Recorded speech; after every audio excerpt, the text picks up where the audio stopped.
And so we've got this guy who's come to Jesus and he's asked, if you're willing, you can make me clean.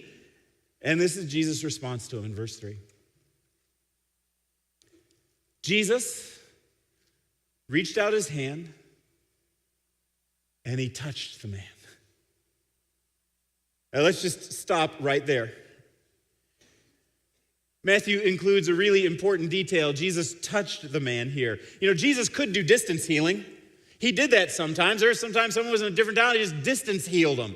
Jesus has that kind of power to do it. But with this guy, he didn't. Why? I think it's because this guy needed healing on multiple levels. He needed social healing. He needed emotional healing. He needed healing for his heart. And so I imagine this, we don't see it exactly from the text, but I imagine Jesus looking at this guy on his knees and having deep eye contact with him.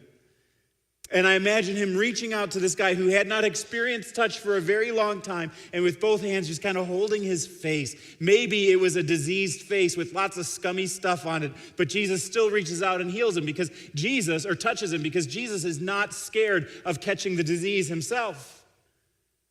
He looks him right into the eyes, and in that moment, this guy who hasn't been touched for a long time gets touched.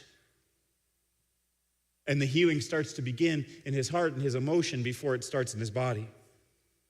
This is a good opportunity as well to point out that you don't need to get clean before Jesus heals you.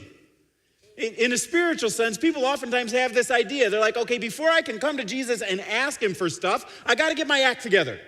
You know, before I can come and ask him for forgiveness, I've got to start acting the way that he wants me to act. But I'm telling you, the best time to come with Jesus is when you're racked with disease.